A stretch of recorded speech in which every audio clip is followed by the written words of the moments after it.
Welcome to the Evan Lazar Complaint Hour featuring Alex Barth. Evan doesn't want to talk about football again because he just did for the last week. Anyway. Long week. That was tough. What do you want? You're going to open the show complaining again? No, I'm actually going to do the opposite because everybody else is complaining. Okay. And you can call in and complain some more. That was... I don't know how much of Unfiltered you heard, Alex. I'm not going to take offense if you didn't hear any of it, but that was a rough 2 hours. I heard you going after Jacoby Myers. That's pretty much it.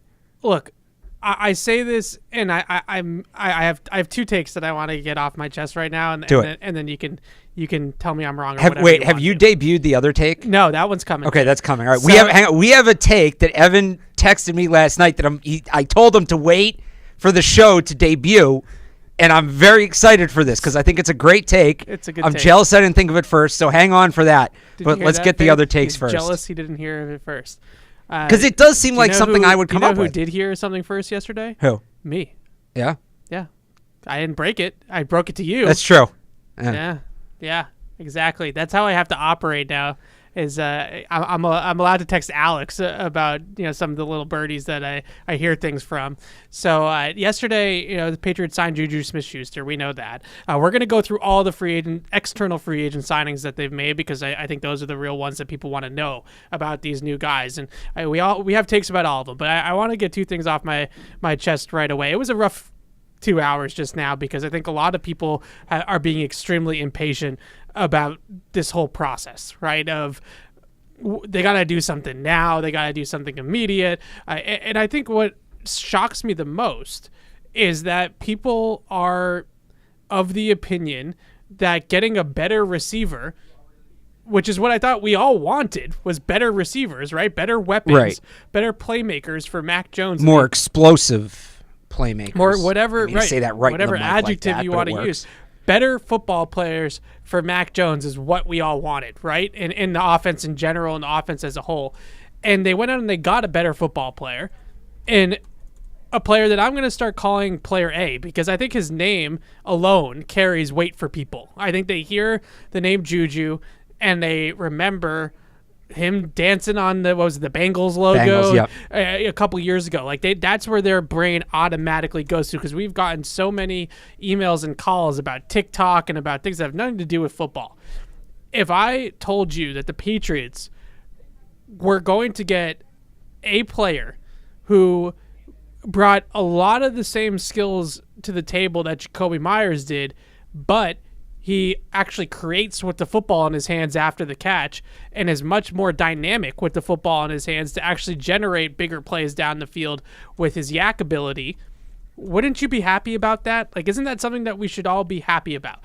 And I am fully on board with the take that it's not enough, that they need to keep adding. And of course they need to keep adding. But I want us all to sit back for a second and evaluate JuJu Smith-Schuster in, Jacoby Myers out, just in a vacuum, right? Like don't think about it from a big picture sense of what's next and what's the next domino to fall, because we'll get to that. Yeah. But just comparing the two football players on the field, if you are watching those two guys and just trust your eyes for once. Don't look at the fantasy football numbers. Don't look at the box score. Can I just say never look at the fantasy football numbers when it comes to this stuff? Just you don't need to do that. Trust your eyes. Watch JuJu Smith-Schuster move on a football field and watch Jacoby Myers do it side by side and tell me who you think is the more dynamic player. Who's the better football player?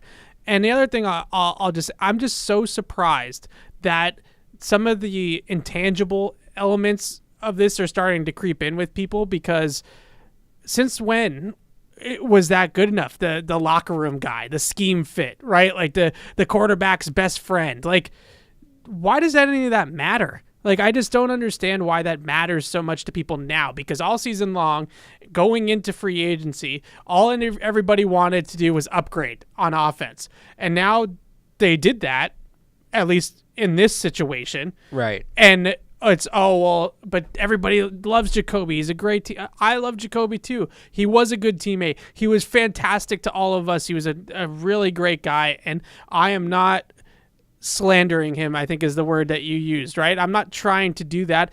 I am simply analyzing football, right? Football player versus football player, and I'm taking Juju all day, every day. I'll just say on the locker room stuff real quick. A lot of the people saying, well, will he work in New England, were the same people saying, why'd they re-sign Matthew Slater? Who cares about the leadership? Right. You get to pick one or the other. You don't get to make both arguments. As for Smith-Schuster, the player, so I'll give you the numbers, and these are the per-game averages because Jacoby missed some games last year, obviously, right? Jacoby and Juju last year. Catches per game. Jacoby, 4.8. Juju Smith-Schuster, 4.9. Yards per game. Jacoby, 57.5. Juju, just over 58, 58.3. So nearly identical. Now, and I'm actually curious to get your opinion on this. So I tweeted that out. I didn't add a take. I just said, here are the numbers from last year. And people were furious. But half of the people were furious because, well, Jacoby put up those numbers getting number one coverage and all of that. And so he clearly had to work harder for that. And half the people said, yeah, well, Juju put up those numbers because, or Jacoby only put up those numbers because there was nobody else to throw to. And Juju was the third wide receiver in the offense, and he gets coverage protection from Travis Kelce and Mecole Hardman. So basically, simultaneously, had people yelling at me that both of their numbers were inflated. Welcome to free agency. Well, here's what I want to ask you, because I've personally gone back and forth on it. Whose numbers are really more inflated there? Personally, I trust Juju's numbers more because he's done it in Pittsburgh and he's done it in Kansas City. Right. And I've seen it before, and I think it's replicable. And the biggest thing is what I keep going back to is that all I wanted from this offseason in terms of who they went out and added was guys that could create with the football. Okay, after the catch. So I'm going to get to that in a second, but I wanted to make that point, and the take has been, well, okay, he did that with Patrick Mahomes. Can he do it with Mac Jones? It might not look exactly the same, but he's also going to should have significantly more opportunities here. Now, I think, I know this is going to scare some people, but I'm going to say it anyway. The way I look at this signing sort of reminds me, of JuJu Smith. And here's why. Evan, we were having this debate. Remember the great debate of the 2021 offseason was JuJu Smith or Hunter Henry. And the reason I was skittish on JuJu Smith was, well, the signing's only going to be as impactful as they make it. He's a scheme touch guy. Yeah. They have to put him in position to use his best skill sets. Josh McDaniels always sort of struggled with that in New England. And obviously last year was last year. He didn't have an offensive coach. This to me is a big... this is a big, I don't want to say show of trust because I think they trust him, but like this is a Bill O'Brien player. Yeah. This is a guy you are bringing in with the idea that Bill O'Brien is going to maximize him. So let's see what the usage is, because if it's what it should be, if O'Brien's going to use him like he's used slot receivers in the past, it makes a lot more sense because to what you said, the yards after catch ability that this offense has missed so badly since Julian Edelman left, JuJu Smith-Schuster in theory brings that. Last year, 6 yards after the catch per reception. That was a career high. Going back to 2017, Evan, of receivers with at least 400 catches, JuJu Smith-Schuster is second in the NFL in yak average at 5.6 yards after the catch per reception among all receivers in the NFL since he entered the league with at least 400 catches, which is about like 50, 60 catches a year. Right. The only guy ahead of him is Cooper Kupp. 3, 4, 5, Chris Godwin, Robert Woods, Tyreek Hill. So you mentioned a name in there. And by the way, that's an average, so it's not like he has an advantage by playing more games. Right. You mentioned a name in there that I am hopeful that if JuJu Smith-Schuster reaches his ceiling here in New England, that I think his game is most replicable to. Was it Cooper Kupp? No, it's not. I'm not going to go there because I don't want to. All right, fair. I already compared him to JuJu Smith, so you could offset it the other way. Chris Godwin. Because Chris Godwin and Juju, to me, are both power slots. I feel like Godwin has much more speed, though. I don't know if he does. They're similar players, I think, right? In terms of they're inside guys that are built more like outside guys, but they're inside players. They have that. They don't have jitterbug yak ability. They have straight line sort of, that ability to run through tacklers, right? They're power backs. If they were running backs, we'd call them power backs. Right, and I'm not saying that he's going to bowl somebody over. I'm saying that if you try to dive at him and just bring him down with an arm tackle, he's got the contact balance and the power to be able to just run through that tackle and keep going.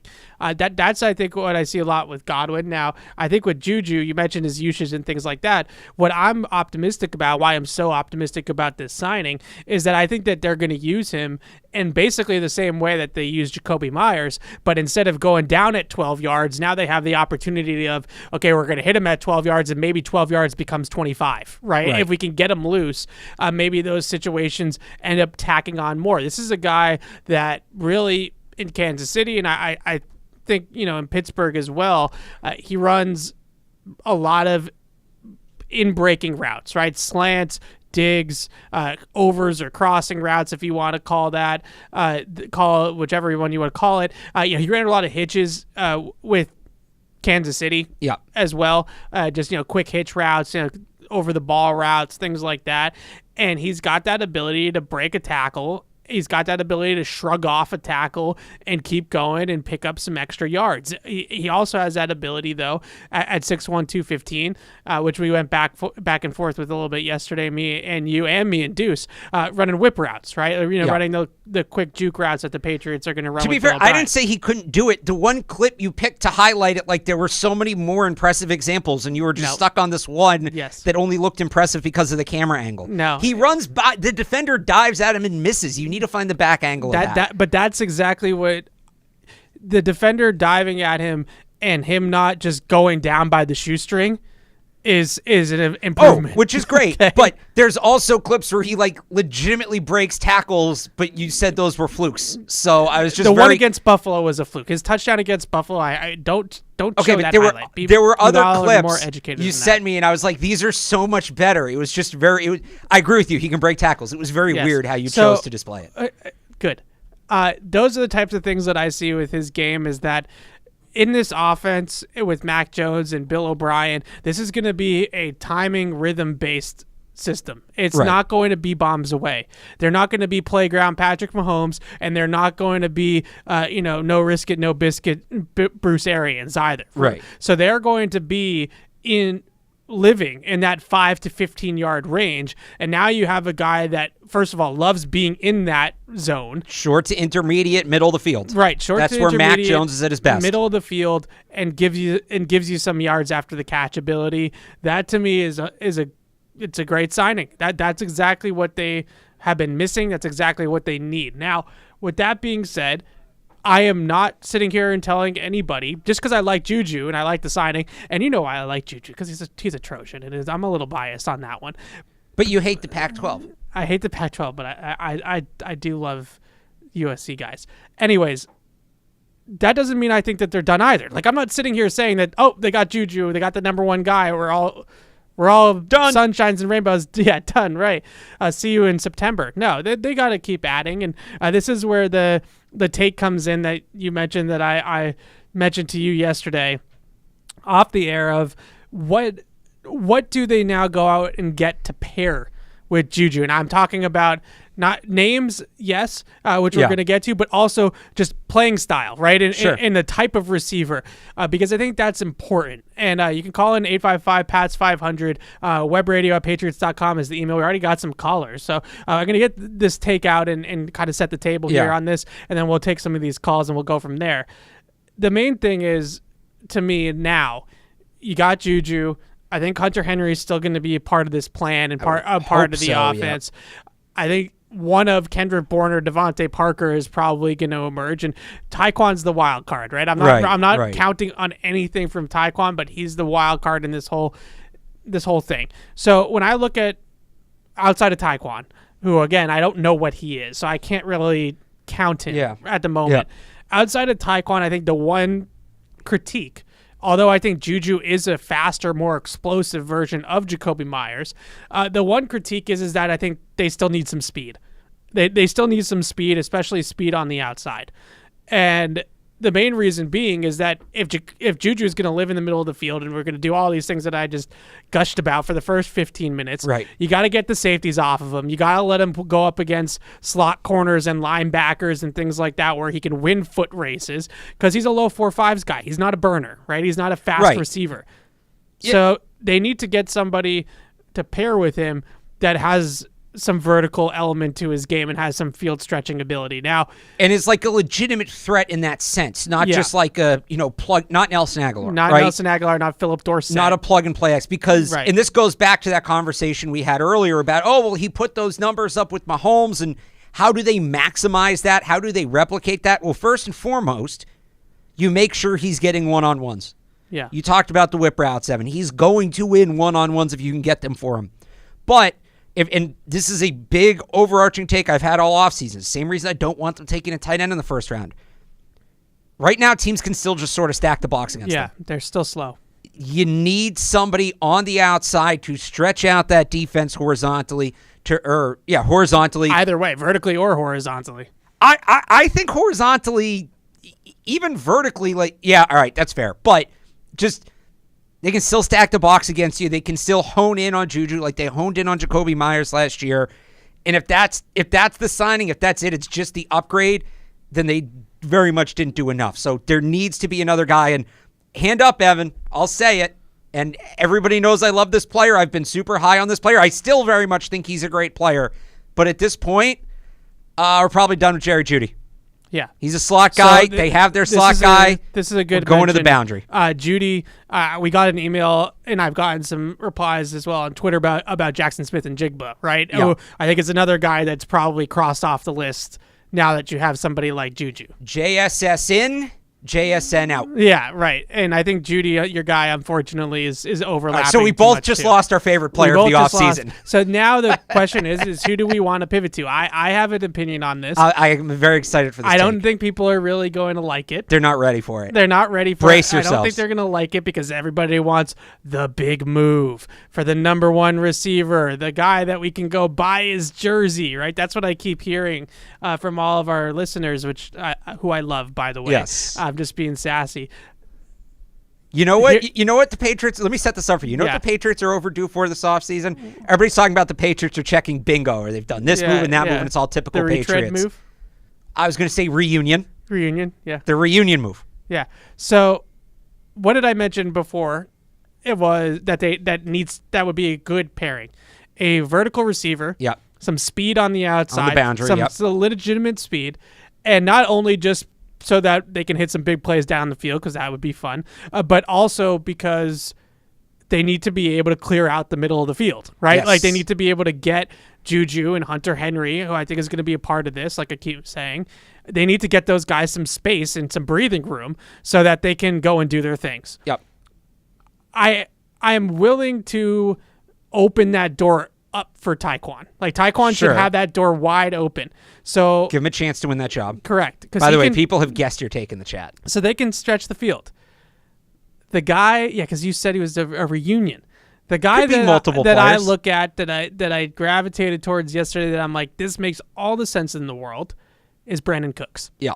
Because Brandon Cooks brings all of those elements that I just mentioned. They have size, they have power with the other guys, right? Parker and Juju and Hunter Henry and those guys, they bring all of those elements. Even Tyquan's like 6'3". I know he's not big, but there's some size there. They need game-breaking speed. Yes. And I think Brandon Cooks is a guy that probably isn't going to garner the trade demands that Jeudy or DeAndre Hopkins, who I think DeAndre Hopkins is the one guy that's like, okay, it's DeAndre Hopkins. Like, I'm not going to sit here and be upset if they make a move for DeAndre Hopkins.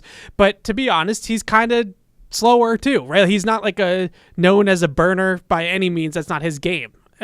He stretches the field with contested catches, right? But that's not his game. So I look at this and I say, this dropping Brandon Cooks in to this offense and then hedging that with Tyquan, right? Like having Tyquan be plan B. Yeah. And maybe learning something or a thing or two from Brandon Cooks, who has basically the same skill set as he does and has just been more proven with it in the league, it is a move that I could definitely see them entertaining, and I think that's the exact type of receiver that they need. The draft, I struggle in the draft now a little bit because I don't know if the right guy at the top of the draft at the 14th overall pick is there. He's not. In this one. Now, Quentin Johnston, we both have been on the record, I think, about being lukewarm on Quentin Johnston. Deuce had the take on Unfiltered. I don't disagree with him that it makes a little bit more sense now. Sure. Just because of the type of receiver that Juju is, to pair him with somebody, that big, explosive outside receiver like Quentin Johnston. But I still don't love it. I don't think that Zay Flowers is a natural outside receiver either. I don't think so. I think he's an inside guy that can play both inside and outside, but ideally is more of an inside player. Brandon Cooks, that's the guy that I can see. You need to have different types of skill sets. You need to have a complementary skill set to JuJu Smith-Schuster, and I'm hard-pressed to find one on the open market that gives you better than Brandon Cooks. I don't want to get into a position where you got a bunch of slower contested catch guys, right? Like you're just counting on the field stretching element coming from, Devontae Parker winning a 50-50 ball, or even T. Higgins winning a 50-50 ball. I think you got to have some guys that can run through a defense and run past the defense. Sure. Really. And that's what Cooks can do. And yeah, it's a good take. Again, I don't, maybe is Flowers the guy? Yeah, but I don't love using the 14th pick on a guy you're instantly going to play out of position. I wonder if Quentin Johnston has that kind of speed, and there's also a learning curve there. I mean, at that point, realistically, in the draft last year, where does Quentin Johnston go in last year's class? Yeah, I think he's probably still an end of the first round guy, but he does have a little bit of like Treylon Burks in his game. I think he's faster. But my point is, like, everybody's going to look at it, well, because what I'm going to say is basically at that point, just go with Tyquan. Right. People are going to look at it, well, it's the 14th pick versus the 50th pick. Well, it's the 14th pick in one of the weakest wide receiver classes in years versus the 50th pick in one of the strongest wide receiver classes in years. At that point, you're going to have the same issues. I'm not necessarily saying Tyquan's definitely a better player than Quentin Johnston, but you're going to have the exact same question marks. Yeah. Right? About running and development. Or even just like bigger picture, right? Development, taking that next step. Can he handle number one NFL coverage? Things like that. So at that point, it's redundant. I would like to see him get a veteran in that field stretching role. I see a ton of people bringing it up in the chat, so I'm just going to mention it. The play in the Eagles Super Bowl, he made one dumb play, Brandon Cooks did, and it was a dumb play. He was also a 1,000-yard receiver that year. He's been a 1,000-yard receiver for most of his career, despite jumping from team to team to team, which is not easy. Brandon Cooks is playing with some iffy quarterbacks. If he's nice. Brandon Cooks has been pretty much his entire time in the NFL, one of the most underrated receivers in the NFL. Yeah. I mean, I've long been a fan of his, but I think it's a great take. I think Brandon Cooks he helps you in the ways that I outlined, but I also I love the idea of not putting the pressure on Tyquan to be Brandon Cooks right away. You get actual Brandon Cooks for a year or two in here, then maybe Tyquan takes the torch, right, eventually, and that's what you hope for. The only other guy that... And then I'd say, if you want to go later in the draft, right, Ronnie Bell, Bryce Ford Wheaton, Justin Shorter, like one of these X guys later in the draft, then you do that. Maybe you find something there, but it's just... I just think drafting Quentin Johnston 14th would be so redundant. Yeah, it's not my favorite approach either. I like the Brandon Cooks trade. I think the only other guy that comes to mind, it's probably my favorite for this, and I think it's their favorite for it. And that's just a hunch. I'm not trying to report anything here. So don't come at me if this doesn't end up happening. But I do think that their preference would be Odell Beckham Jr.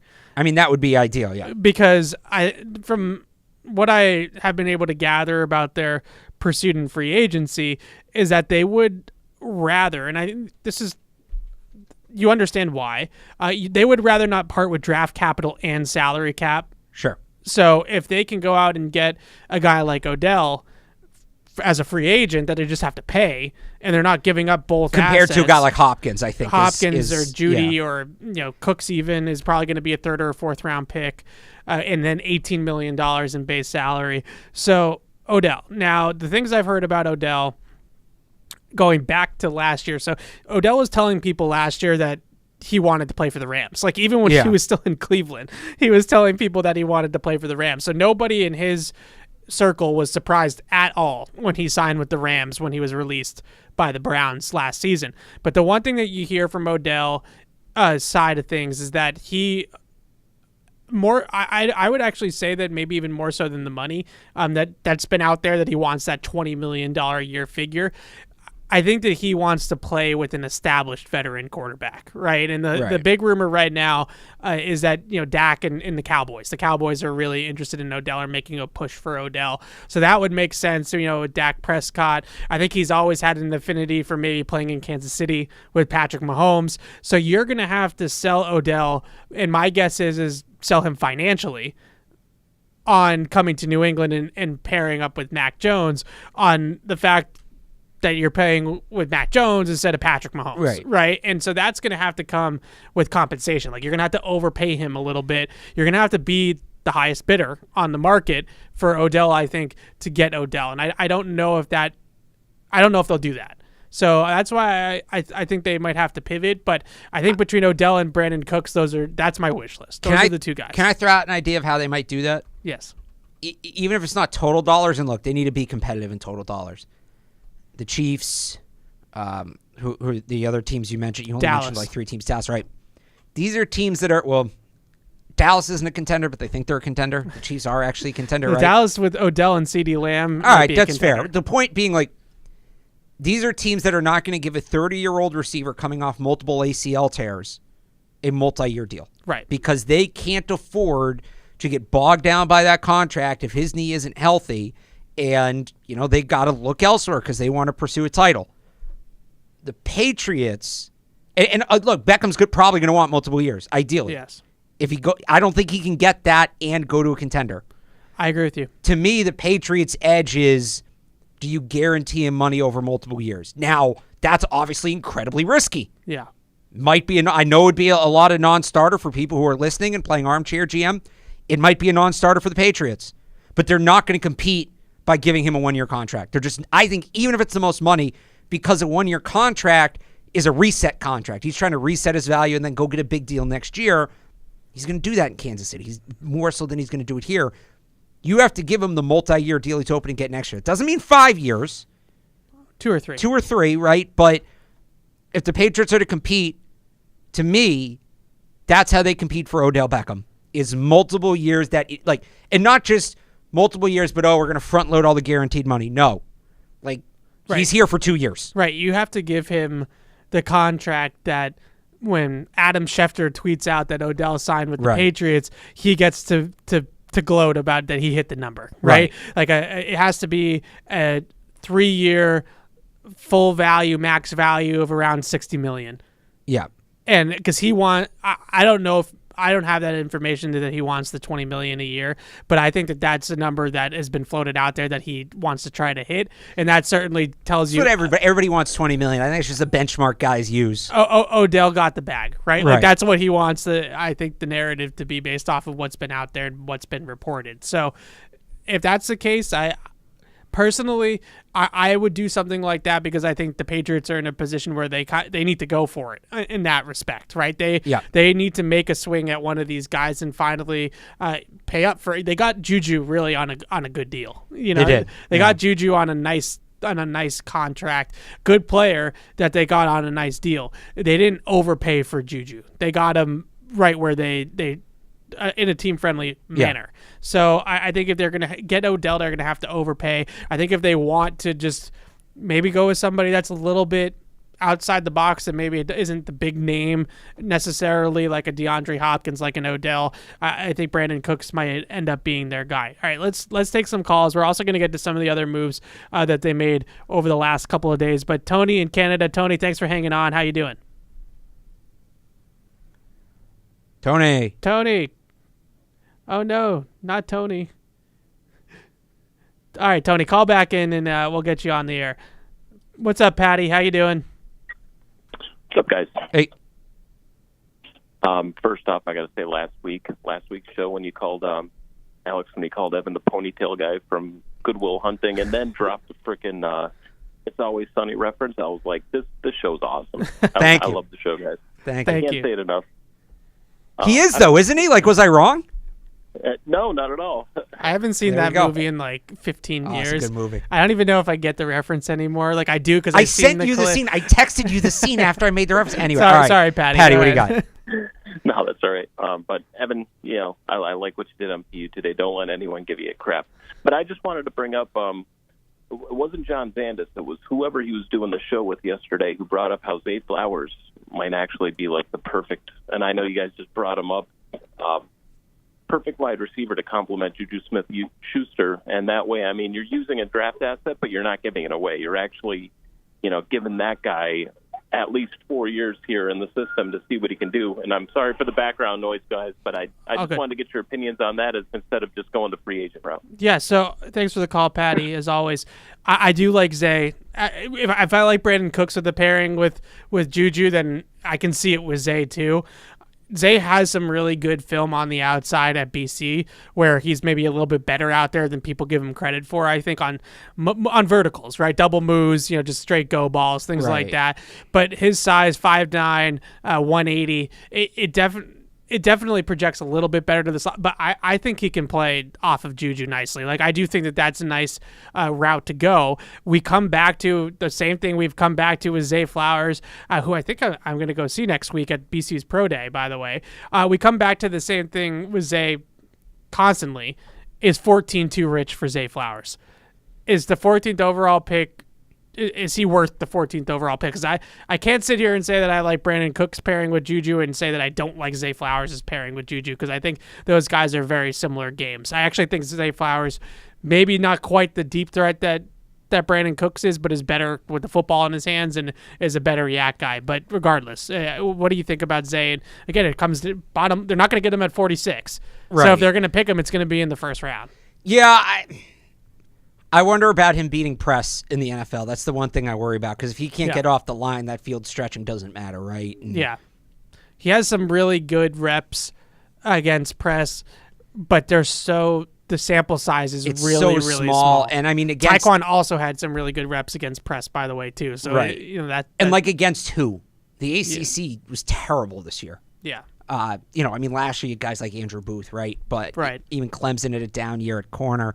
So they could do it. Like, I could see it, but I don't think that's necessarily the best path to get where they need to be. It's not an incorrect path. Yeah.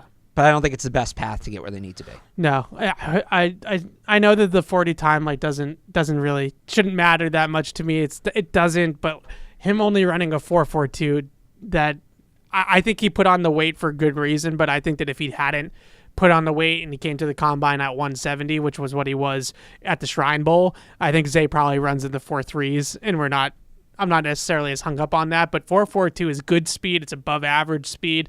It's 75th percentile speed, but it's not It's not 90th percentile speed, right? Like he doesn't have Taekwon speed. He doesn't even have Brandon Cook's speed. So that's just something to think about the vertical element in the press coverage, like you said. All right. Fly through these. Another UK caller. Chudder's in the UK. We got a couple of these today. Hey, I'll start with, I'll apologise, and you can laugh at this limey for overthinking this one, I suspect. I liked the way that you guys sort of ended PU just then, saying, hey, look, quarterback is not a position the Pats are going to be looking at this year. This draft, that's not one to be looking ahead. As we know, by the end of the year, pretty much one way or the other, they're going to have to have made a decision about Mac. Are you going to look to keep him the fifth year? Are you thinking that he's beyond that? Or are you looking for something else? So I guess the question I've got, because whilst I watch some college football, I'm not as up on my knowledge of that. Looking ahead to the draft next year, how strong is that quarterback draft meant to be? Now, the reason I say that is not because I want you to start throwing names at me for, hey, this is someone that could be looking at. But it's more of, if Bill's looking at it and going, hey, next year we're going to have to make a decision at quarterback. The draft isn't that strong. Could we be in a position of looking back and saying, hey, if we'd have made a decision last year, we could have got Lamar And again, I'm not saying I want to sign Lamar now, but are the options this year stronger than what options may be available next year? And could those be considerations that the Pats potentially make on pulling the trigger earlier than is maybe needed? Yeah, it's a fair question, Charles. Thanks for the call, and shout out to the friends across the pond. But yep. So the question basically is the quarterback class and the quarterback market going to get better than it is right now? The class, and look, it's quarterback's we the always hardest. Do this, right? Quarterback's the hardest position to project moving forward, especially now with the transfer portal and guys move around and guys have more incentive to stay. But everybody looks at this class. Oh, it's good. It's a good class. There's 4 quarterbacks that are going to go in the top 10. First off, one of them shouldn't. In Will Levis, I think he's going to get overdrafted. I'm glad you didn't say Anthony Richardson. Oh no, I'm a big fan. We've done Anthony Richardson. I'm a big fan of his. Yeah. We'll see. I love his upside. But there's 4 quarterbacks who should go in the top 10. One of them shouldn't. Then there's only 2 other quarterbacks who are going to go in the top 150. Yeah, it's not. There's no depth here. And by the way, I would say most of those guys who are of those top 3, they're not the first overall pick. Or some of them might have been the first overall pick last year. They're not the year before that, and they wouldn't be next year. Right. We don't have a consensus number 1 quarterback. It's a tough quarterback class because there is no middle class. Right. I look at next year, and I know he said don't throw out names, so I'll restrain myself. But next year's class, the reason there's no middle of the quarterback class this year is because all of those guys stayed in school. Right. Grayson McCall, KJ Jefferson. Jackson Dart stayed in school. They could have come out. They didn't.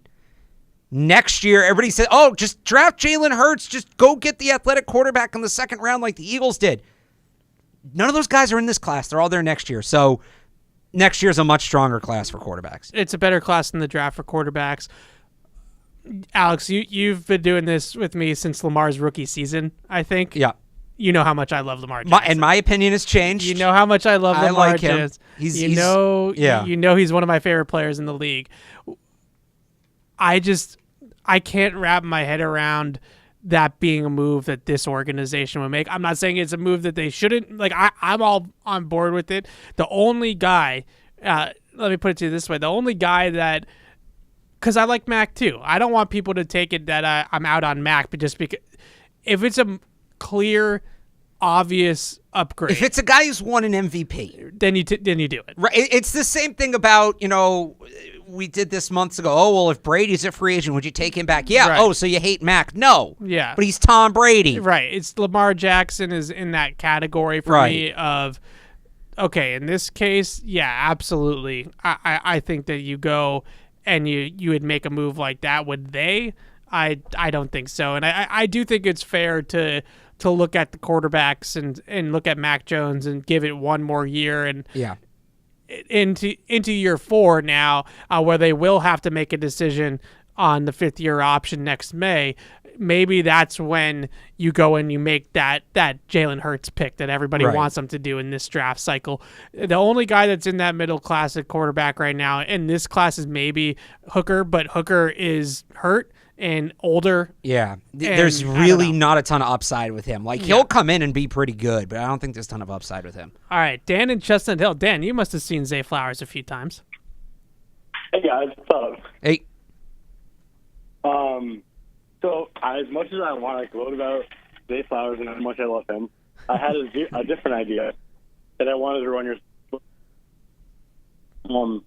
So there's been a lot of talk about Jerry Jeudy, and obviously we know the Patriots are just never going to give up significant draft capital for a receiver and then want to have to pay him. Right. But what are the odds we trade Kendrick Bourne per se instead of, I know he's not worth a first rounder, but how far would he go in contributing to a trade?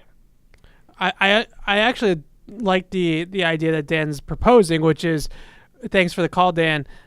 What if instead of giving up all that draft capital, you also tack a player onto the trade and it's maybe a second-round pick in Kendrick Bourne instead of just a first-round pick for Jerry Jeudy? We talked about it briefly. I guess we could talk about it a little bit more. There's an emailer here, Alex, also asking why not D-Hop, right? Why are we out on D-Hop now? I wouldn't say I'm out on D-Hop. I think D-Hop is too talented it's kind of similar to the Lamar Jackson thing where it's DeAndre Hopkins, right? Like if you could get DeAndre Hopkins, you get DeAndre Hopkins. I don't think that styles and things like that are a big concern. With Jeudy, style is a concern to me with JuJu. I think that those guys would have a ton of route tree overlap. Like, both guys I think really are power slots, really belong in the middle of the field, are running in breakers over the middle between the numbers. Both good yak guys for their size and for their skill set. They're better after the catch than you would expect.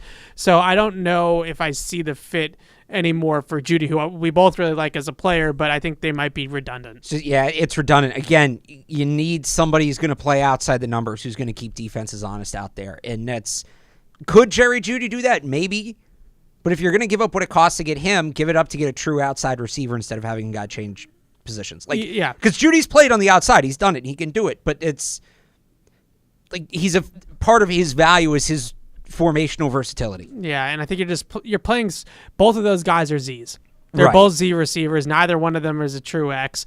JuJu played some reps at the X last year in Kansas City just because he has that versatility to play 40% of his snaps on the outside. But he's a 60% slot receiver throughout his career. He's a slot guy. And I was going to add something, and now I lost my train of thought.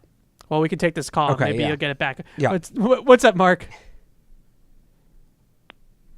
Hello? Hey, you're on the air. Oh, great. So I'm going to propose that this number one wide receiver is not required. I won't give up on number 152. I won't even probably give one up for Hoskins. I think that Brandon Cooks is worth discussing if it's not either one, if it's a 3. But since the pass to pay market rate for an offensive tackle, I think that's going to lead us to the draft, and that we take anyone in the top 4 at 14.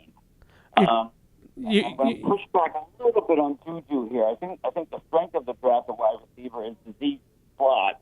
So this would require JuJu to play outside, and the Pats trade up from 46 into the 30s. Well, you're going to get a good slot, and those things maybe might get Addison, definitely Josh Down, and then you wouldn't have to trade up for Mims. You could get him right at 46. And I do believe Taekwon can step up. So then you got Taekwon outside, you got JuJu outside, and you've got your new dynamic young slot coming at in the 30s. Okay.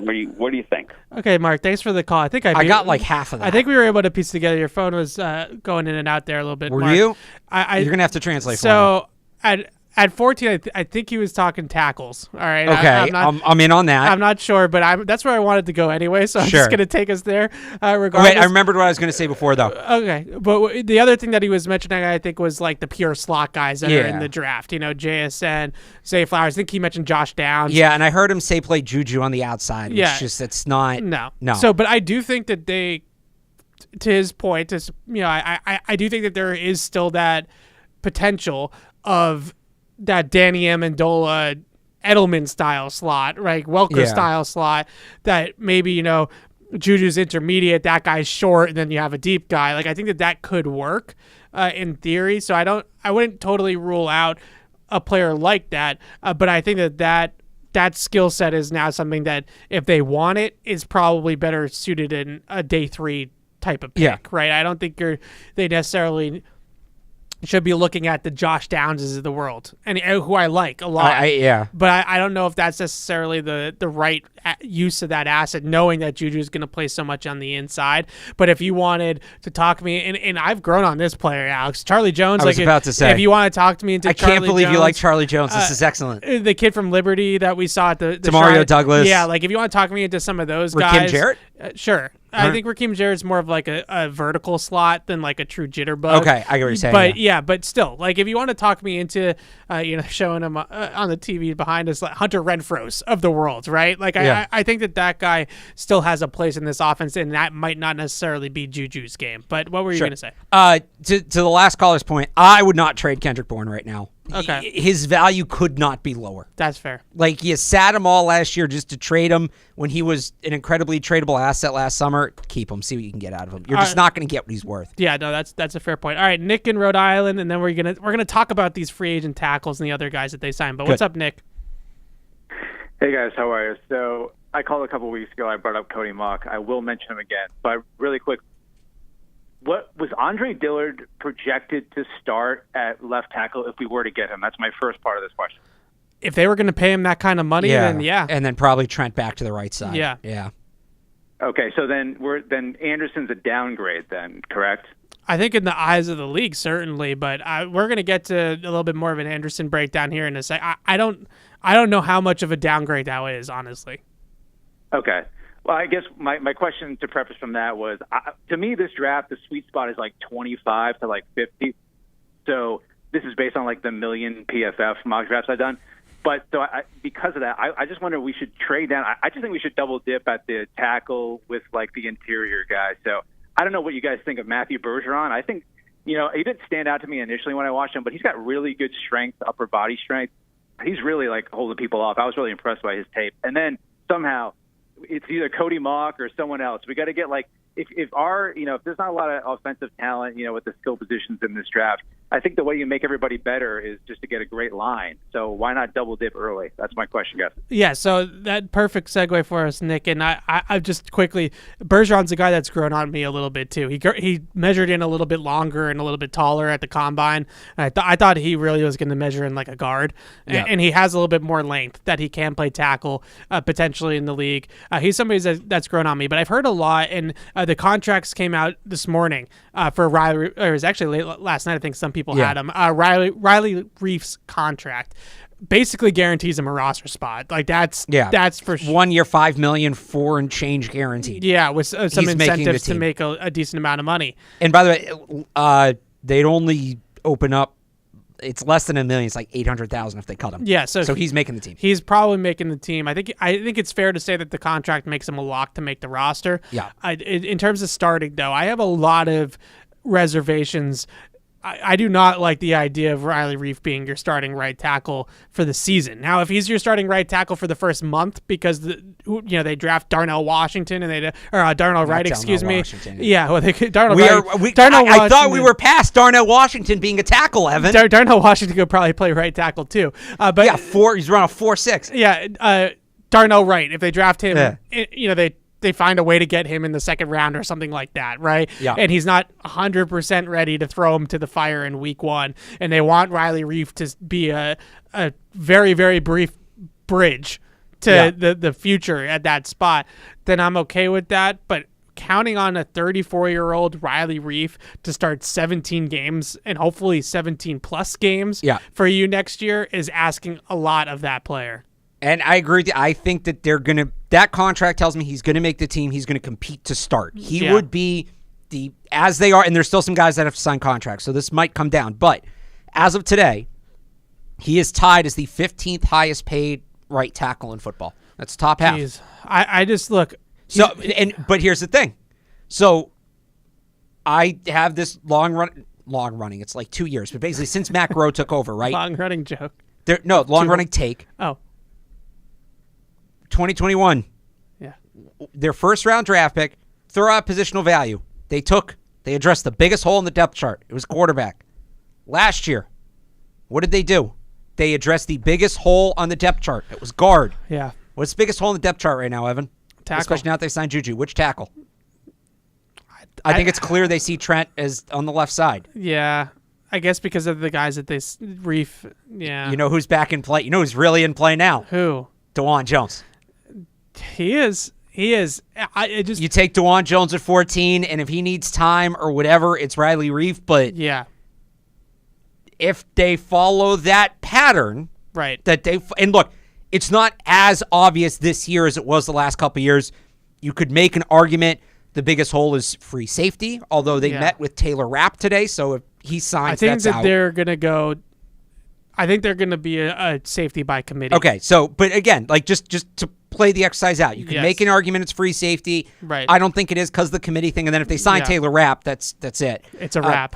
I was trying to avoid saying that.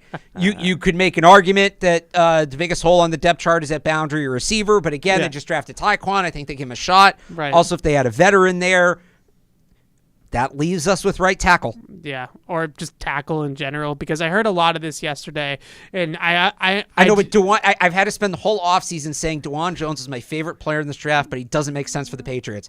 Finally, the tables have turned. So Reiff and Calvin Anderson, go over those two guys a little bit, and then we'll get to James Robinson before we wrap as well.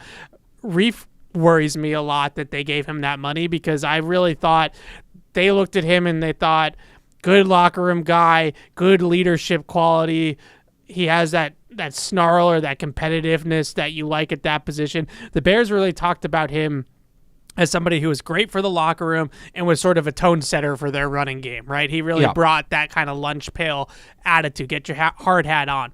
But at the same time, when I watched him on film, his foot speed and his ability to protect his edge has really declined. And you're talking about having a very, I texted you this earlier, a very, very shallow pocket, right? Like, you're not going to be able to drop to 8, 10 yards, 8 to 10 yards with him playing right tackle. He had a lot of trouble. I watched that game last year that he started in against Minnesota. Daniel Hunter and those guys coming off his edge, and speed rushers coming off the edge. Right. He had a lot of trouble getting to that landmark and getting to that set point and being able to protect that pocket. So I think he's good through the middle, right? If you're asking him to go downhill, I think he could still run block, get on a combination block, and push some guys around. I think he can certainly still do those things. Pass protection worries me a lot. Now, Calvin Anderson, though, he's a fun player to watch on film, because that's a guy that has a ton of athletic upside. You can see it.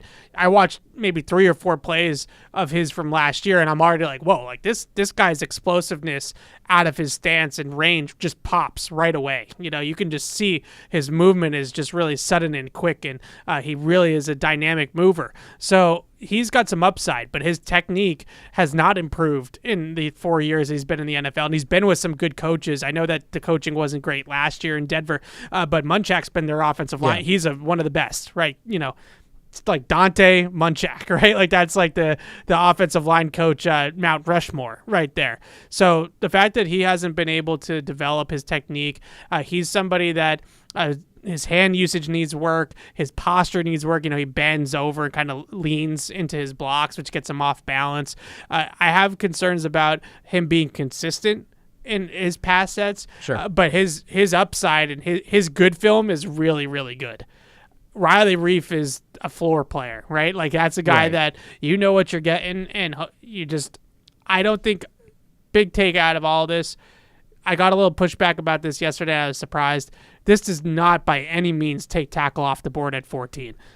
No. It doesn't. No. The Patriots are still very much in the top of the tackle market in the draft. They were not interested in paying for a tackle in free agency. Doesn't seem like it. They were not interested at all. They weren't in on McGlinchey. They weren't in on Orlando Brown. They weren't in on Caleb McGarry. Like, those guys, they were not in on it. Andre Dillard was their ceiling, and then they pivoted to the more the value plays, right? The Andersons and the Reiffs of the world. Anderson I like. I think Anderson's got some upside. I think Anderson, his best football might be ahead of him. Riley Reiff is certainly the opposite, right? His best football is behind him, and the Patriots still absolutely need to address tackle early in the draft. But what this allows them to do is pick their spot with it a little bit more, because they do have 2 guys that could potentially start. Maybe not the most ideal starter, but if they get to 14 and they just absolutely love a player at another position and they want to take him, they don't have to take a tackle, right? I think they should take a tackle. I still think they should, though. And I think there's a really good chance the best player on the board at 14 is going to be a tackle. I agree with you there. I think that's the biggest thing, and we're talking about this on Unfiltered. Like, what's the plan right now? Right. To me, when I look at a lot of the things that they've filled out, the plan is to get to the draft and not have another Cole Strange situation where you have put yourself in a corner that you absolutely need to take a guard, right? Like, you don't have a starting guard on your roster if a game were to be played tomorrow. If a game were to be played tomorrow, they might not have the best tackles in football. They might not have great tackles, but they would have tackles, right? That they could start in an NFL game. Riley Reiff can start in a game. Calvin Anderson can start in a game. Connor McDermott. So I was going to say, I for some reason I haven't thought about it in this sense yet. If they did have to play a game today, is Riley Reiff starting at right tackle or is it Connor McDermott? I know the money suggests Reiff, but who's the better player? Because I think that's actually kind of a close one right now. Yeah, I just, again, with Reiff, it's just about the foot speed. It's about the range, the foot speed. Like on an island, can he pass protect against a good rusher? I don't know if he can still do that. I don't know if he still has that in his bag. I have more optimism that, especially if reportedly Adrian Clem is in the mix, then I have more optimism that maybe they can coach up a guy like Anderson to be a higher level player than Riley Reiff. But I think McDermott and Reiff are your floor guys. Those are the guys that can at least hold down the position. So when I look at their roster right now, they're in a better spot than they were this time last offseason. This time last offseason, they had traded Shaq Mason. They had let Ted Karras go to the Bengals. They had holes. I don't think there are any super obvious holes. We're still looking for those top dogs in a few places, but I don't think that there are, gaping holes in the roster, which I think is what they're trying to do in free agency, is they're trying to play that game. They're not trying to go and win free agency. They're not trying to win the Super Bowl by being the best football team on paper on March 16th. They're trying to fill out needs. They're trying to fill gaps in their roster. They signed 2 tackles. They replaced Jacoby Myers right away with Juju. And then they signed James Robinson, who's the last guy that we haven't talked about. This one I'm a little bit wary of too. I'm not totally against the signing because I can see the potential with the player. It's also like $1.2 million that's guaranteed. It's not about the money. My biggest fear with this signing is that they're going to do that thing where they're going to bury Pierre Strong behind Ramondre and behind James Robinson, because James Robinson is the steady veteran with experience. Wasn't there already a chance they did that with Ty Montgomery? I suppose. Throw him in there too. So I get what you're saying, but to me, whatever the James Robinson is, between James Robinson and Ty Montgomery, they've both been hurt, right? Yeah. The idea is one of them will give you whatever they want out of that role, whether that's burying Pierre Strong, whether that's backing up Pierre Strong. It's those two guys competing for that one role. I think if their plan is to bury Pierre Strong, they're going to do it anyway. That was it was going to be Ty Montgomery. It was going to be somebody else, right? David Harris or whatever. Yeah. Right. So I'm not. Look, they need Evan, a true pass catching back this year. They cannot have Ramondre Stevenson have another season of a 70% usage rate. How many times did we go through this during the regular season? He's going to get worn out. And then what happened late in the year? He wasn't effective anymore. They need to take something off his plate. I think that guy should be Pierre Strong. Limited sample size last year. He looked like he can do it. Yeah. But have as many options as possible, because we can't get to Thanksgiving next year and Ramondre Stevenson's the only back on the roster again, because we just saw what that looked like. Yeah, they're definitely trying to build out that depth. Yeah. And it's an insurance in case Pierre Strong can't take on a bigger role. They have a guy in James Robinson. That's what I think it is. Volume player. He's going to compete with Ty Montgomery to be that, all right, well, if Pierre Strong has a learning curve, here's the other guy. Yeah, but at the same time, I keep coming back to Pierre Strong's game-breaking ability. Oh, I hope he doesn't get buried. Yeah, I want that guy to get some opportunity. I want him on the field. I want him with the football in his hands and see what he can do, because a couple of flashes that we saw last year, and they were nice. I get it was 10 carries, right? It was literally 10 carries. Yeah. And a couple catches. But the game against Arizona, and I know the Cardinals were not good last year, so you can use all the excuses and caveats that you want, but that game against Arizona, when he goes 5 for 70, right, with a 40-something yard run, that's the level of big play ability, explosiveness that this team desperately needs. And maybe he gets in there and he breaks one for 40 yards, right? Yeah. And those are the types of things that they should be looking for. That's what they need in this offense. 2014, James White had 14 touches. Yeah. They signed Dion Lewis that offseason, who actually, in terms of the career arc, is similar to James Robinson. Had a really good start, got hurt, kind of turned into a backup player. Would we be sitting here March 16th, 2015, saying, oh, no, they're going to bury James White? Right.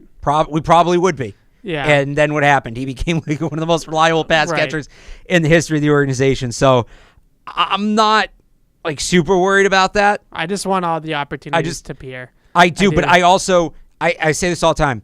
People love to complain about running backs. And like last year, why did they draft 2 running backs? Yeah. That's too many. They have Ramondre. He's good. I would rather do what they did there, though, than pay Sure, these but here's my veterans. point. Everybody complained they invested too much in running backs last year, and we got to the end of the year, and what happened? They had no running backs. Okay, but You need... But counterpoint. Yeah. Did they have no running backs because for some reason they have this roadblock with paying Okay, rookies? that's true. Right? Well, Like, so they didn't add a rookie. They added James Robinson. It takes you need 5 running backs to get through an NFL season. You don't need them all on your roster at once, but between the practice squad and just, maybe it's a guy you sign early in the season, but you need 5 running backs to get through a season. Yeah. Ramondre, Pierre Strong, Kevin Harris, James Robinson, Ty Montgomery. For now. I guess J.J. Taylor, but to me that ship has sailed. Yeah. But like that's a good enough group, and they didn't spend anything on them. And right, we've already spent probably too much time. But like I don't worry about him burying Pierre Strong. That goes against. I said last year Pierre Strong's not going to play. Yeah. Because that's what the trend tells us. We knew that. All right, so let's keep following the trend. If we keep following the trend, he's in for a much bigger role this year. So James Robinson, to talk a little bit about James Robinson and not all about Pierre Strong, who I clearly like. James Robinson, I went back to his 2021 tape a little bit because I do feel like that's the guy they're hoping they're getting.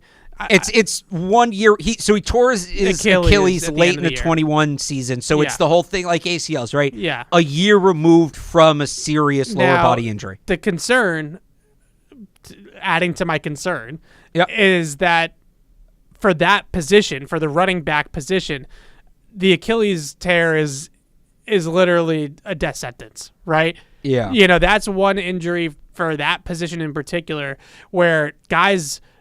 Statistically, very, very few guys have bounced back from an Achilles tear.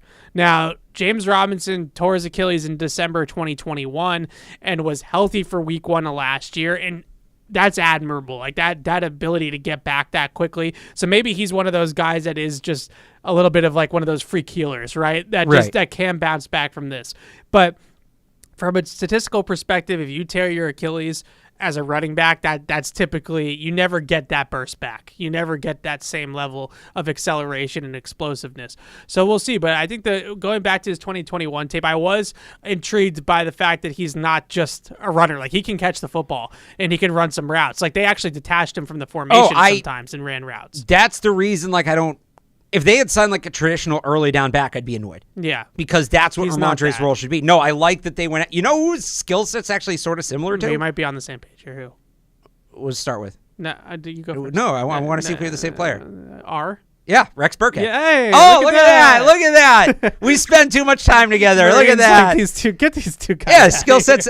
Does he play special teams actually? I meant to check that last night. But that's exactly who I thought of when I saw them sign him, and Rex Burkhead. He's kind of got that same build too. Rex Burkhead is also a free agent, but James Robinson, in theory, is a younger Rex Burkhead. Much younger, yeah. Yeah. So is he somebody that, when 100% healthy and taking RB2 reps behind Ramondre Stevenson, could be, giving you a couple hundred rushing yards and a couple hundred receiving yards? Doesn't play special teams though. I think he could. Now he's not James White, right? Like, and Rex Burkhead wasn't either as a passing back. But Rex Burkhead did have the ability to get open against a linebacker, not necessarily as open or as consistently as somebody like James White. But yeah, I think there's a lot of Rex Burkhead there. Maybe they train him on special teams. I don't know. Maybe that's something he can pick up as a guy that's not going to be a starter. I also give him this in Jacksonville. They tried to replace him multiple times. Like Travis Etienne comes in. Carlos Hyde came in right when Urban Meyer first got there. They kept on trying to replace the guy, and he just kept on outperforming. Yeah, there's something to be said for that. That replacements. Yeah. So there's something to be said for that as well. We got an email, Alex, that you're really going to enjoy. Oh boy! All right. So this is from, let me guess. It's about kickers and punters. No. This is about me. This is from Tim in New Hampshire. He said, "Is it possible that you, Evan, talking to me, really like JSS because you just watched his tape? When did you watch the tape, Evan?" Subject line: Evan's recency bias. This is interesting. Is this a product of me just watching him yesterday and falling in love? Here's what we're going to do. Yeah. I would assume you will watch some other players between now and the next show. That's true. If not, just can you watch a couple wide receivers, and we'll revisit. Because maybe we come on the next show and Evan says, you know what? I've changed my opinion a little bit on JuJu Smith-Schuster. Should have kept Jacoby. No, I mentioned it earlier in the show. I think I mentioned on Unfiltered too. I actually saw JuJu play live 3 or 4 times at USC in college and loved him then. Thought that he would be a great fit here in New England because of his slot and yak ability and all the things we talked about earlier. He had some really big games, happened to have some big games in the games that I went to. And I was still a young buck. I was still trying to get into this industry. I knew the draft was always something that I was super interested in. But after one game of watching Sam Darnold in USC and throw into the same receiver over and over again, I'm like, this JuJu guy can play. This guy's pretty good. So no, I've liked JuJu for a long time, going back to SC. But that's a listener. That's somebody that pays attention. That's somebody who knows. This is like was it today or I forget? I was listening. Maybe it was the other day that it came up on Unfiltered. Yeah, the recency bias. This is a thing now. Oh, I owned it on Unfiltered. I was just like, yeah. Oh, you're right. To people who don't know, he's very aware of it. Bias. But I have to remind you something. So that's interesting. All right, so I think you need a palate cleanser now. Whenever you watch a player, you should have to watch another player immediately after, and then go back to the first player and say, all right, do I really like this? When I do the draft, I do try to do them in batches by position so that I'm seeing the same position over and over again so I can kind of separate the guys. Well, so this is what happened when you watch Zay Flowers. This was back in February. I think you started with Zay Flowers. I might have. Because he could be at the Shrine Bowl, so I probably that's what it was, yeah. And he texted me, they have to draft Zay Flowers. There's no reason they can't. And I said, all right, but watch these other couple guys because they're available too. And you're like, no. Zay Flowers is the guy. And then you went back and watched the other guys, and you're like, all right, okay, yeah, maybe they can get a guy later on. I do like Zay. I know you do, but you were I hope you were furious that I would not instantly say that there's no other acceptable pick at 14. There is no other. No, I think you were talking about trading up for him at one point. I love Zay. I do because I'm a sucker for guys that create separation. I'm not and I know that's. Juju's not necessarily that guy, so I guess I can like different types, right? I have different flavors, but in terms of what are my ideal receivers, guys that get open at the top of the route do it for me, right? Those are the types of guys I've always gravitated towards. JSN, Zay Flowers, those types of players, the Quentin Johnsons of the world, I can take it or leave it with them. I did really like DK, but for the most part, those big-bodied, and it's not just like N'Keal Harry, whatever. It's also just because I've never really been super into those guys, like the route runners, the technicians, the sudden guys at the top of the route. That's always been the guys that I've always loved. Justin Jefferson's probably my biggest draft crush, maybe of all time, and he was one of those types. Well, of guys they worked out the guy that started over him his rookie year, or they had him for a visit reportedly. Who? Dizzy Johnson. Oh, this guy that the guy from the Vikings. Oh yeah. Justin Jefferson's rookie year. Johnson. It's I think it's Dizzy. It's Busy Johnson. Right? Busy because it's short for something.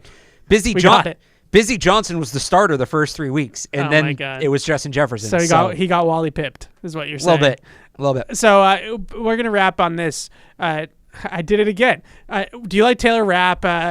Alex Van Ginkel, I think, is another name that's out there that they're purportedly having in, I think, for a visit. And then you mentioned Busy Johnson, who I'm going to admit I've been on the radio for most of the time, so I haven't really done much homework on him. But in terms of those other two guys, I've obviously seen them play a bunch. Taylor Rapp is somebody that I was super, super high on in the draft. And he's a stud in college. Yes, awesome college he's player. Pac-12 guy. I know. Your Pac-12 bias might not be real. I think it's just your excuse for misevaluating players. Wow. Taylor Rapp was the classic example of everybody thought he had first-round tape. we go into the combine, he runs like a 4.7. Yeah. And you have to reevaluate the entire thing. But he plays with, even though he ran a 4.7, he plays with a lot more urgency than that. It's not, you did this once upon a time. I'm going to do it. It's kind of like Kendrick Bourne, right? Like Kendrick Bourne, like runs a lot faster than he tested in the 40 when you actually put the pads on and get him in the game. I think Taylor Rapp's the same way. He plays with a lot of energy. He's physical. He can come downhill and lay the wood a little bit. He's not a true center fielder, but I do think he's an interchangeable safety. So if they want to pair him with Phillips, with Duggar, with a guy like Jalen Mills potentially moving over to more of like a safety hybrid role, I think he does have that ability to play single high, play two high, things like that. Look, he's played over 500 snaps each of the last 2 years at free safety. And he came in as a box, but he started playing deep more.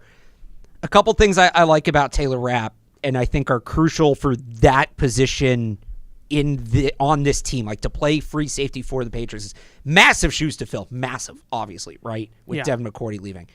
First off, and it kind of goes to what you talked about, how he plays faster than maybe he timed. His instincts are great. And we talk about this.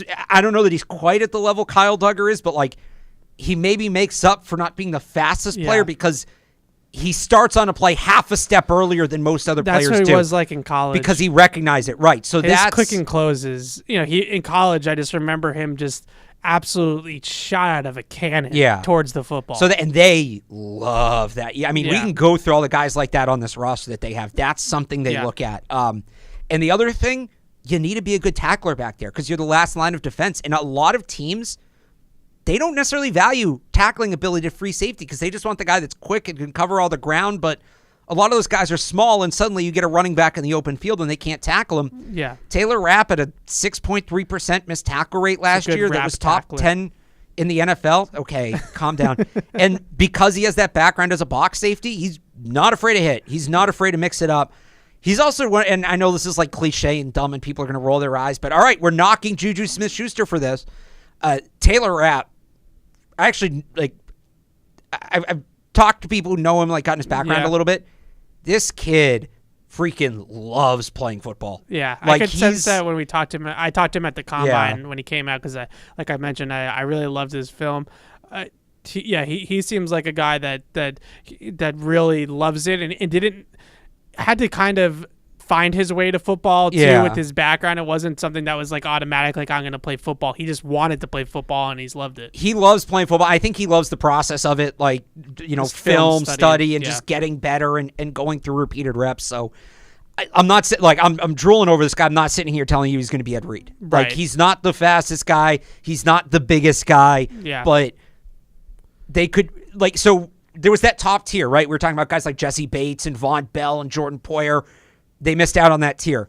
If they're going to go to the second tier, to me, Taylor Rapp is at the top of that second tier. People are going to roll their eyes and say, of course they didn't want to pay top dollar at the position. They're going cheap. If you're going to go cheap, and I don't necessarily think I don't think Rapp's going to be cheap. Right. But if they're going to go cheap, they're not going to get any better than Taylor Rapp. As for Andrew Van Ginkel, tougher read on him. I feel like they keep bringing in these athletic linebackers who are also special teams players. Yeah. He's a little, and it's not just because he kind of looks like him. Like he's Chase Winovich. He is Chase Winovich. I think he's more explosive, nimble than Chase Winovich. Speedy edge rusher. Here's the thing. They keep bringing in these athletic linebackers that also play special teams. We say, all right, they're adding athleticism at the second level. And then by the end of the year, the guys are just special teamers, nothing else. Yeah, like Mac Wilson. Wilson, Raekwon McMillan. I'm like in theory, I don't hate it, but I feel like we're going to get to December and he's just going to be covering kicks. Yeah, that's probably fair. He's definitely somebody, though. Which, they need guys to cover kicks, so show me the money, but, I'm much more excited about Taylor Rapp. Van Ginkel is somebody that he also kind of pops off the film in terms of how much energy he plays with, right? He plays with his hair on fire, as the old draft cliches he's a high motor guy. Yeah. That's kind of why I compared him a little bit to Winovich as well. Alex, let's wrap on this. I swear I'm done. Stop. All right. Now, you're going to make it to the point where I don't want them to sign him. I swear I'm done. Alex, I think, did you email us with an alias? Because this person says with the Patriots signing JuJu, it says his name is Ryan, but I think this might just be Alex. Yeah. With the Patriots signing JuJu, I think another free agent receiver is off the board in the draft. I think they trade back and then select a tackle. With that, I think. Oh, I know where this is going. Bryce This wasn't me. Ford Wheaton. I said is the this on a show outside last speed night. Guy we need. This is you. No, this is you. I said that on a show Alex last night. burner account. Yeah. Subject line: Bryce Ford Wheaton is the guy. I said that on a show last night. Look, I said it earlier in this show actually too. If they want to take an X in the draft, the high investment isn't worth it to me. Just He's stumbling. give over there. Tyquan Thornton a shot at that point. And then I gave you the list earlier. It was Bryce Ford Wheaton. It was Justin Shorter. It was, obviously Bryce is at the top, but Bryce is at the top. I don't go get one of the big day Alex, 3 perimeter guys. You at one point shared with me that the closest athletic comp to Bryce Ford Wheaton was Calvin Johnson. Like, that's a relevant I didn't comparison. come up with that. I didn't come up with that. It's on the spider graph. I didn't come up with that. This is why athletic testing takes things too far sometimes. It's like he's like Calvin Johnson, DK Metcalf, like all these just And freaks. also, hey, DK Metcalf wasn't me. That was Eric Galco who said that. He did. You're right. Okay? You're right. So, look, if you can get him in the 5th round, Yeah. and he's got that kind of physical ability, and by the way, he's really good at covering kicks, so at the very least, I think you get a Matthew He's a Slater gunner. replacement. He's a gunner. They take long snappers in the 5th round. That's the special teams round. So Bryce Ford Wheaton as like the 4th round pick because they didn't do wide receiver early. Okay, fine. Like, fine. You can get your guy. You can throw your name in the hat. Don't take Bryce Ford It's Wheaton fine. in the 1st round. I don't need them to do that. You remember Miles Boykin, right? Out of Notre Dame a couple years ago. It's a little bit like Miles Boykin. They've got 3 4th-round picks. They can use one on Bryce Ford Wheaton. It wouldn't be the end of the world. He's got. I'm sorry. He's got okay tape. He doesn't have great tape. He has okay tape and outstanding athletic. So here's what I'd say about his tape. Miles Boykin. It's inconsistent. When he's on, it's good. There's just right. So he if they fades at draft times. him because recency bias, thank you, Tim. I'm gonna probably go watch his film. I'll pull out like the 5 ridiculous catches that he made. This last is a year, real and test of your recency bias because you do not want me to be right about this. No, I don't. Because I those are the types of guys that I always say don't draft these guys based off just the combine, right? You got to have film and combine. That's why I wasn't. There is film. It's just not like. I wasn't super bullish on Tyquan until you talked me into it because of that. No, you got more into him than me at one point. You're talking about the release package and everything. Yeah, that was Matt Groh. Matt Groh did, after the draft, it's like, oh, this is not just a linear. Regardless, I said take Tyquan. I said the same thing about Tyquan. I'm saying about Bryce Ford Wheaton. Take him early on day 3 and see what's there because it does feel like there's a lot of potential, even if he maybe doesn't have the production that you might look for. Don't draft people based off their 40 times. That's all. It's not. I was texting you about Bryce Ford Wheaton months before he ran that 40. This is not a 40-time pick. That's fair. You talked about him in Vegas. He was at the Shrine Bowl. Who was it who ran the DJ Turner's a 40-time pick. Yeah. But I liked him too. But anyway. All right. We'll let Joe in Florida take us out here. Joe, what's up? Hi, guys. I'm actually a really big West Virginia fan, so I would be really okay with us taking Ford Wheaton. But I was How did this There we become go. the Ford Wheaton show?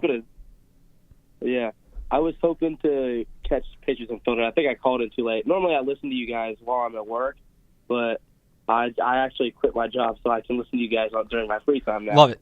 But I was wondering if you thought like taking Smith and Jigba in the 1st round still would be a good pair up with Smith-Schuster, or if Smith-Schuster is still going to be in that slot role. Yeah, thanks for the call, Joe, and I hope you didn't quit your job just to listen to us. I hope that there was a little bit more behind that. We talked about this a little bit already, but this is a nice way to end the show. We didn't get his opinion on Dante Stills either.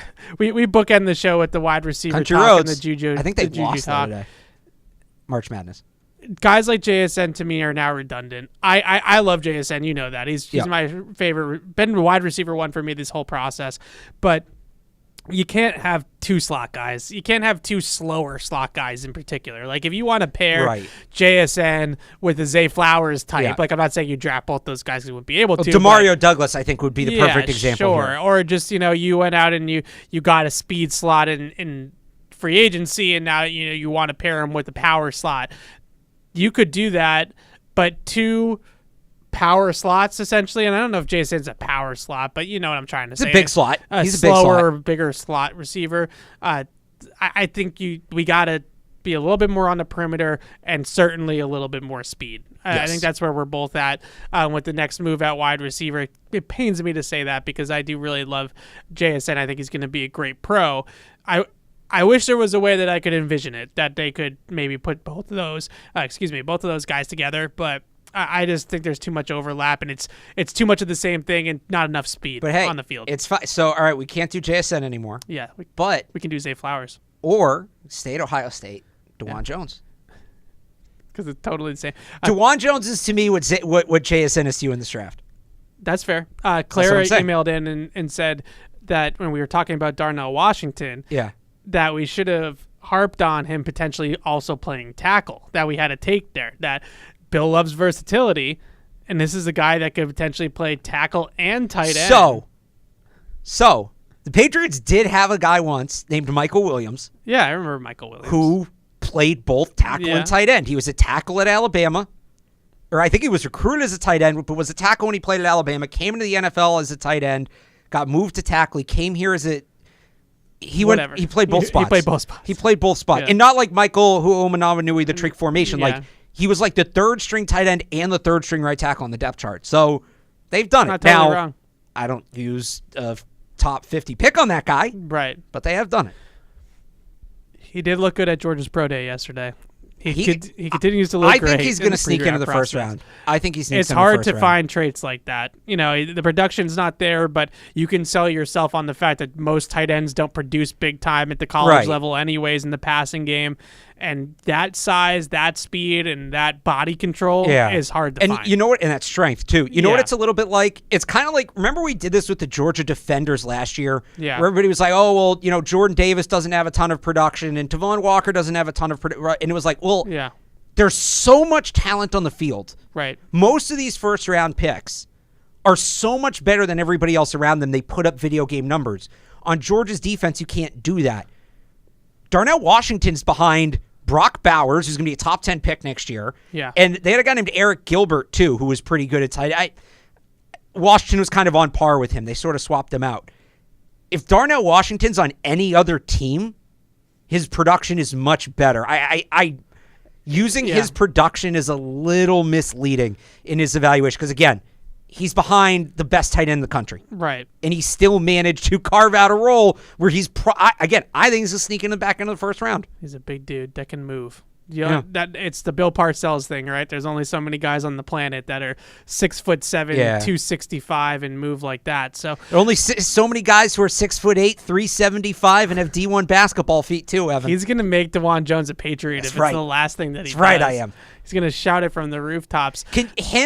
Michael Onwenu, Trent Brown. You're gonna run for so many yards behind those three. I understand where you're coming from. I do. And then you got the play action, and then you got Juju on those bang routes off play action, and now we're talking, right? You throw the screen out to Juju where you have DeJuan Jones pulling in the open field at 380 pounds. There you go. Good luck stopping that. All right, so that's going to do it for us. Alex and I are going to be back next week. Plenty more free agency talk. I'm sure there'll be some more signings for the Patriots that we'll be able to break down. And we'll get a little bit back more into the draft because that's our bread and butter here in the offseason. And we'll talk, maybe reset the board a little bit for the Patriots. I think by next Thursday, we should have a pretty good feel for what they are going to aggressively pursue in free agency and in the veteran market. So we'll be back next Thursday, same time, same place. And make sure to subscribe to Patriots Catch-22 wherever you get your podcasts and give us a review. Thanks so much for listening. We'll see you next Thursday. Thank you for downloading this podcast. Subscribe on Apple, Google Play, and everywhere else you listen. Like the show? Please rate and review us. Listener comments and ratings help keep us high in the podcast rankings so new listeners can find us. Be sure to check Patriots.com for more news and more podcasts.